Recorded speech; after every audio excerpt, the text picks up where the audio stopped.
अस्सलाम वालेकुम। अच्छा, आज का जो हमारा टॉपिक है वो है असेसमेंट ऑफ एडीएलएस एंड आईएडीएलएस। ठीक है। अच्छा, ऑक्यूपेशनल थेरेपी में एडीएलएस और आईएडीएलएस असेसमेंट असेस करने से हेल्प होती है अंडरस्टैंड करने में कि कैसे एक पर्सन इंडिपेंडेंटली अपनी लाइफ मैनेज कर सकता है। ठीक है। ये ऑक्यूपेशनल परफॉर्मेंस के जो है की एरियाज होते हैं। ठीक है। अब सवाल आता है एडीएलएस क्या होता है। ठीक है। ADLs means activities of daily living. ठीक है। डेली लिविंग के लिए आप जो एक्टिविटीज़ परफॉर्म कर रहे होते हैं उनको हम लोग क्या कहते हैं, एडीएलएस। ठीक है। मीन ये कि बेसिक आपकी सेल्फ केयर टास्क होते हैं जो पर्सनल सर्वाइवल के लिए नीडेड होते हैं। ठीक है। लाइक आपकी बाथिंग हो गई, ड्रेसिंग हो गई, ईटिंग हो गई। ठीक है। ये सारी चीज़ इसमें आ जाती हैं। अब ये किसके लिए एसेंशियल होते हैं, ये जो है डेली एक्टिविटीज़ हैं आपकी। ठीक है। एसेंशियल एक्टिविटीज़ हैं। नेक्स्ट आ जाता है आपके पास IADLs, instrumental activities of daily living. ठीक है। अब ये क्या है, ये कम्प्लेक्स टास्क होते हैं जो कि एक पर्सन को कम्युनिटी में इंडिपेंडेंटली रहने के लिए नीडेड होते हैं। ठीक है। इसमें आ जाता है उसकी कुकिंग करना, क्लीनिंग करना, मैनेजिंग मनी। ठीक है। यूजेज ऑफ फ़ोन आ जाता है, शॉपिंग आ जाती है, मेडिसिन आ जाता है। ठीक है। दवाई लेना, मैनेज करना, दवाई लेना। ठीक है। अब इसके लिए मोर प्लानिंग, थिंकिंग और ऑर्गेनाइजेशन की ज़रूरत होती है। ठीक है। अब आता है आपके पास क्वेश्चन कि क्यों असेसमेंट करते हैं हम एडीएलएस और आईएडीएलएस का। ठीक है। क्यों? क्योंकि इसकी असेसमेंट से हम पर्सन की इंडिपेंडेंस लेवल को आइडेंटिफाई कर सकते हैं। ठीक है। हम उसके फिजिकल और कॉग्निटिव प्रॉब्लम्स को डिटेक्ट कर सकते हैं। ठीक है। उसके ट्रीटमेंट गोल्स को प्लान कर सकते हैं हम लोग। इससे हम ये डिसाइड कर सकते हैं कि वेदर इस क्लाइंट को केयर गिवर सपोर्ट की ज़रूरत है या नहीं है। ठीक है। अब आती है बारी कि हम इन्हें असेस कैसे करते हैं। ठीक है। फर्स्ट हमने देख लिया होता क्या है, देन हमने देख लिया कि क्यों असेस करते हैं। अब हम देखेंगे कि हम लोग इसको असेस कैसे करेंगे। इसमें कुछ मेथड्स हैं, जैसे कि आपके पास आ जाता है इंटरव्यू एंड ऑब्जर्वेशन। ठीक है। देन आप इंटरव्यू में आपने कल पढ़ा कि आपने क्लाइंट से पूछा। ठीक है। सवाल करने होते हैं, क्वेश्चनिंग करनी होती है। ठीक है। अब फॉर एग्जांपल आपने क्लाइंट से पूछा कि आपको बाथिंग में किसी की हेल्प की ज़रूरत तो नहीं पड़ती। ठीक है। या आपने उससे पूछ लिया कि क्या आप खाना जो है वो इंडिपेंडेंटली इंडिपेंडेंटली बना सकते हैं। या आपने उससे पूछ लिया कि क्या आप अपने मेडिसिन खुद मैनेज कर सकते हैं। ठीक है। अब ये क्वेश्चंस जो हैं इनसे आपको कैसी इंफॉर्मेशन मिलेगी, सेल्फ रिपोर्टेड क्वेश्चन मिलेगी। ठीक है। अब वो आपको खुद बताएगा इन चीज़ों के बारे में कि वो कर सकता है या नहीं कर सकता, या जो जो भी है। ठीक है। सेल्फ रिपोर्ट करेगा। देन आ जाता है आपके पास ऑब्जर्वेशन। ठीक है। जैसे कि हमने कल डिटेल में पढ़ा था ऑब्जर्वेशन को, कि ऑब्जर्वेशन क्या होती है कि जब एक थेरेपिस्ट जो है वो क्लाइंट को उसकी डेली एक्टिविटीज़ परफॉर्म करते हुए वॉच करता है। ठीक है। वो स्ट्रक्चर्ड भी हो सकती है और नेचुरल भी हो सकती है। ठीक है। अब जैसे कि आपने उनको ड्रेसिंग करते हुए ऑब्जर्व कर लिया। ठीक है। आपने उनको टी प्रिपेयर के टाइम पे ऑब्जर्व कर लिया। ठीक है। ऑब्जर्वेशन से जो है आपको रियल परफॉर्मेंस डिटेल मिलती है। ठीक हो गया। नेक्स्ट इसमें आ जाता है आपका स्टैंडर्डाइज्ड असेसमेंट टूल्स। ठीक है। इनके ज़रिए भी आप जो है वो एडीएलएस और आईएडीएलएस को एसेस कर सकते हैं। ठीक है। कुछ कॉमन टूल्स इसमें जो आते हैं वो हैं बार्थल इंडेक्स, जो कि आपके पास इंडिपेंडेंस मेजर करता है। ठीक है। बेसिक एडीएलएस में आपके पास आता है cards index of independence in activities of daily living. ठीक है। ये बेसिक सेल्फ केयर एबिलिटी को एसेस करता है। ठीक है। देन आता है आपके पास एक और instrument, Lawton instrumental activities of daily living scale. ठीक है। इसमें आप क्या करते हैं, आईएडीएल के फंक्शनिंग को मेजर करते हैं। ठीक है। इन टूल्स से स्ट्रक्चर्ड स्कोरिंग मिलती है आपको। ठीक है, हो गया। अब बात जाता है असेसमेंट के दौरान जो थेरेपिस्ट है वो क्या क्या चीज़ें जो है देख रहा होता है। ठीक है। आप जब असेसमेंट कर रहे होते हैं आपने देखना है कि जो क्लाइंट है उसकी सेफ्टी को इंश्योर करना है आपने। ठीक है। आपने देखना है असेसमेंट के लिए जो टाइम टेकन है वो कितना है, क्लाइंट कितना टाइम लगा रहा है उसको करते हुए। ठीक है। आपने देखना है कि उसको किसी असिस्टेंस की ज़रूरत तो नहीं है। ठीक है। देन आपने देखना है उसकी परफॉर्मेंस कैसी है। ठीक है। क्वालिटी ऑफ परफॉर्मेंस आपने देखना है। आपने देखना है कि उसका यूज़ ऑफ एडेप्टिव टेक्निक्स कैसा है। ठीक है। और क्लाइंट की फिजिकल और कॉग्निटिव लिमिटेशंस को भी आपने देखना होता है। फॉर एग्जांपल एक एल्डरली पर्सन है। ठीक है। आफ्टर हिप सर्जरी आपने देख लिया कि वो इंडिपेंडेंटली खा सकती हैं। ठीक है। बाथिंग के लिए आपने हेल्प की ज़रूरत होती है उसको। ठीक है। पेन की वजह से। ठीक है। कुक नहीं कर सकती, और मेडिकेशन के लिए जो है वो इन्हें रिमाइंडर की ज़रूरत होती है। ठीक हो गया। ये सारी चीज़ें आती हैं। अब असेसमेंट से क्या पता लगेगा कि या ये स्लो क्या हो रहा है, ठीक है? यहाँ पे शो क्या हो रहा है असेसमेंट की वज़ह से क्या शो होगा यहाँ पे कि एडीएलएस में पार्शियल इंडिपेंडेंस है, ठीक है? और कुछ आईएडीएलएस में इंडिपेंडेंट है, ठीक है? डिपेंडेंट दूसरों पे इन्हिसार करती हैं, ठीक है? इससे आपकी गोल सेटिंग और डिस्चार्ज प्लानिंग में बहुत ज़्यादा हेल्प होती है। अब हम देखते हैं कि एडीएलएस और आईएडीएलएस में डिफरेंस क्या है, ठीक है? एडीएलएस जो है वो बेसिक सेल्फ केयर होता है, जबकि आईएडीएलएस जो है वो आपके पास कॉम्प्लेक्स इंडिपेंडेंस लिविंग टास्क होते हैं, ठीक है? एडीएलएस जो है वो सबसे पहले आता है, ठीक है? और आईडीएलएस जो है इसके लिए आपको हायर थिंकिंग और फिजिकल स्किल्स की जो है वो ज़रूरत पड़ती है बहुत ज़्यादा, ठीक हो गया?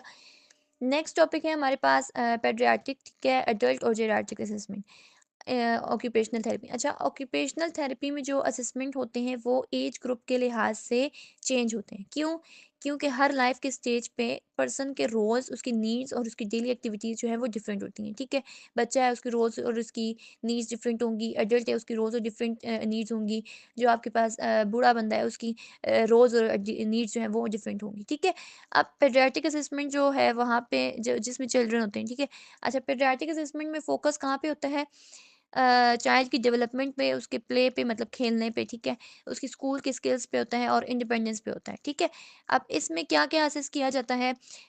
उसकी डेवलपमेंटल स्किल्स को असेस किया जाता है, ग्रॉस मोटर, ठीक है? जैसे कि उसकी रनिंग हो गई है, उसकी जंपिंग हो गई है, इन चीज़ों को असेस किया जाता है, ठीक है? Fine motor like holding pencil या फिर बटनिंग, ठीक है? उसकी हैंड राइटिंग स्किल्स को और आई हैंड कोऑर्डिनेशन को देखा जाता है, ठीक हो गया? देन आ जाता है उसके बाद आपने इसमें क्या असेस करना होता है? उसकी कॉग्निटिव स्किल्स को असेस करना होता है, ठीक है? उसकी अटेंशन हो गई है, उसकी लर्निंग एबिलिटी हो गई है और उसकी कैसे जो है वो इंस्ट्रक्शन जो आपने उसको दी हैं, वो बच्चा उसको कैसे जो है फॉलो कर रहा है, ठीक है? देन आता है आपके पास सेंसिटिव प्रोसेसिंग, साउंड, ठीक है? साउंड की सेंसेशन, लाइट की और टच की, ठीक है? सेंसिटिविटी आपने देखनी होती है, आपने उसके अवॉइडिंग बिहेवियर्स को देखना होता है। देन आता है आपके पास एडीएलएस फॉर चिल्ड्रन। चिल्ड्रन के लिए, बच्चों के लिए एडीएलएस क्या-क्या है, ठीक है? इसमें उसकी ड्रेसिंग आ जाती है, उसकी फीडिंग आ जाती है, टॉयलेटिंग आ जाती है और ग्रूमिंग आ जाती है, ठीक है? इसकी असेसमेंट के लिए कौन से मेथड हैं?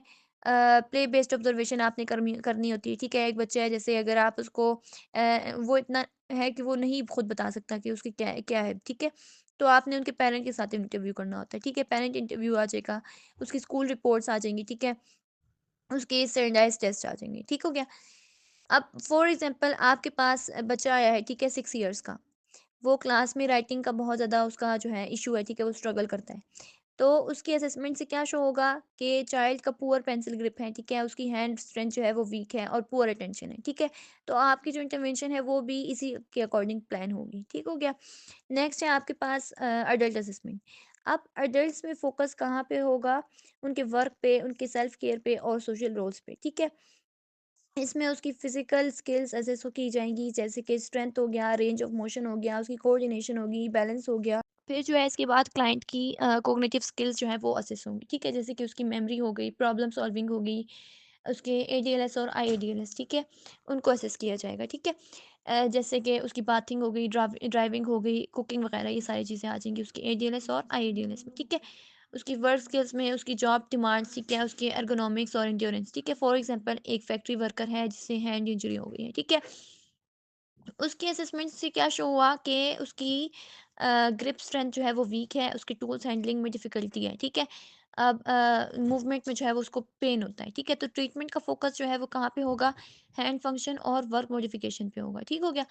देन इसके बाद आ जाता है आपके पास एड्रियाटिक असेसमेंट, ओल्डर एडल्ट्स के लिए जो होती है।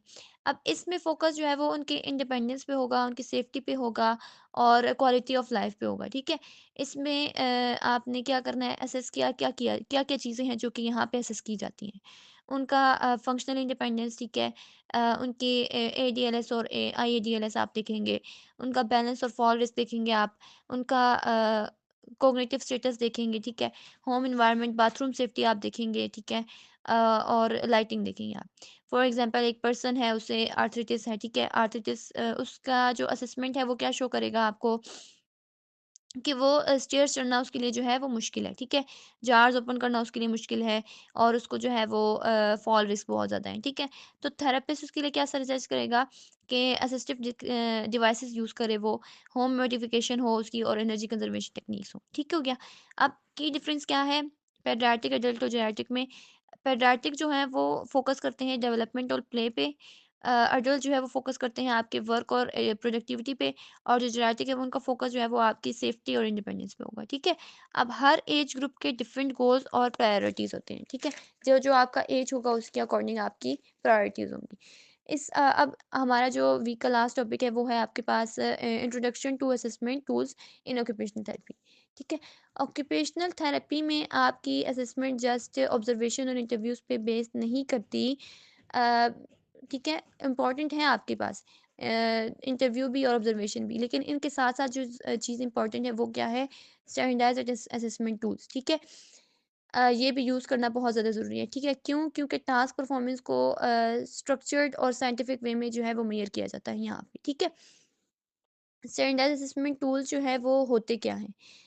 ये टेस्ट होते हैं जो या जिनमें फिक्स्ड इंस्ट्रक्शंस होती हैं, ठीक है? फिक्स्ड स्कोरिंग सिस्टम होता है। इसमें रिलायबिलिटी और वैलिडिटी के लिए टेस्ट किए जाते हैं, ठीक है? और हर क्लाइंट के लिए जो है आप सेम वे में यूज़ करते हैं, ठीक है? क्यों यूज़ किए जाते हैं? क्योंकि प्रोसीजर इसका जो है वो यूज़ करने का जो है हर एक क्लाइंट के लिए सेम होगा, ठीक हो गया? इस वजह से जो है इसका रिज़ल्ट भी आप फेयरली कंपेयर कर सकते हैं। अब आ जाती है इसकी इम्पोर्टेंस। ये हेल्प करता है इंडिपेंडेंस लेवल को मेज़र करने में, ठीक है? स्ट्रेंथ्स और वीकनेसेस को मेज़र करने में हेल्प करता है, ठीक है? टाइम के परफॉर्मेंस को मेज़र करता है, ठीक है? लीगल और क्लिनिकल डॉक्यूमेंटेशन प्रोवाइड करने में भी बहुत ज़्यादा हेल्प करता है, ठीक है? इससे असेसमेंट जस्ट गेस वर्क नहीं बल्कि ऑब्जेक्टिव हो जाती है। अब फॉर एग्ज़ाम्पल आपके पास जो असेसमेंट टूल्स में कौन-कौन से आ जाते हैं, बार्टलेट इंडेक्स आ जाता है आपके पास, पीबॉडी डेवलपमेंटल मोटर स्केल्स आ जाते हैं जो कि आपके पास मेज़र कर रहे होते हैं, पेडियाट्रिक्स के लिए यूज़ होता है और मोटर डेवलपमेंट को असेस करता है, ठीक है? मिनी मेंटल स्टेट एग्जामिनेशन आ जाता है जो कि एडल्ट्स और एल्डर्स में कॉग्निटिव फंक्शंस को स्क्रीन कर रहे हैं, ठीक है? बीओटी आपके पास आ जाता है जो कि फाइन एंड मोटर स्किल्स को ग्रॉस मोटर स्किल्स को जो है वो चेक कर रहे होते हैं। देन आ जाता है आपके पास सेंसरी प्रोफाइल जो कि बच्चों में सेंसरी स्किल्स को जो है वो असेस कर रहा होता है। नेक्स्ट आ जाता है आपके पास पीईटीआई, ठीक है? फंक्शनल एबिलिटीज़ और परफॉर्मेंस को मेज़र करता है चिल्ड्रन में। बेरी वीएमआई आ जाता है आपके पास जो कि मेज़र करता है आपके पास विजुअल मोटर इंटीग्रेशन स्किल्स को, ठीक है? देन आ जाता है आपके पास एडल्ट्स के लिए स्केल। एफआईएम आ जाता है पहले लेवल ऑफ डिसेबिलिटी को और असिस्टेंस को जो है वो मेज़र कर रहा होता है। 9 होल पेग टेस्ट आ जाता है जो आपके पास फाइन मोटर कोऑर्डिनेशन और हैंड डेक्स्टेरिटी को मेज़र कर रहा होता है, ठीक है? देन आ जाता है आपके पास वर्क बैलेंस स्केल जो कि आपके पास मेज़र कर रहा होता है बैलेंस और फाल रिस्क को, ठीक है? इसी तरह आपके पास जेरियाट्रिक के लिए भी कुछ स्केल यूज़ होता है जिनमें सबसे पहले आ जाता है आपके पास time up and go test, ठीक है? टग जो कि मोबिलिटी और फाल रिस्क को मेज़र कर रहे होते हैं। आपके पास आते हैं जेरियाट्रिक डिप्रेशन स्केल आ जाता है, ठीक है? जो कि डिप्रेशन मेज़र करने के लिए यूज़ होता है एल्डरली लोगों में, ठीक है? आपके पास कॉग्निशन मेज़र करने के लिए स्केल होते हैं जो जिसमें आ जाते हैं एलन स्क्रीन आ जाता है, ठीक है? जो प्रॉब्लम सॉल्विंग और फंक्शनल कॉग्निशन के लिए यूज़ होता है। बीडीआई आ जाता है जो कि बैक डिप्रेशन इन्वेंटरी है जो आपके पास डिप्रेशन को मेज़र करने के लिए यूज़ होता है। अब आते हैं स्टैंडर्डाइज़्ड टेस्ट, ठीक है? स्टैंडर्डाइज़्ड टेस्ट का क्या फ़ायदा होता है कि आपको फिक्स फॉर्मेट मिलते हैं, आपकी स्कोरिंग नंबर्स के साथ हो रही होती है और कंपेयर होते हैं नॉर्म्स के साथ। जबकि जो आपके पास नॉन स्टैंडर्डाइज़्ड असेसमेंट है वो उसमें ऑब्जर्वेशन और इंटरव्यू इन्वॉल्व होता है, ठीक है? इसमें आपको कोई फिक्स स्कोरिंग नहीं मिलती, ठीक है? इनफॉर्मल चेकलिस्ट आपको दिया जाता है। अब फॉर एग्ज़ाम्पल एक एल्डरली पर्सन है, उसको बाथिंग डिफ़िकल्टी है, ठीक है?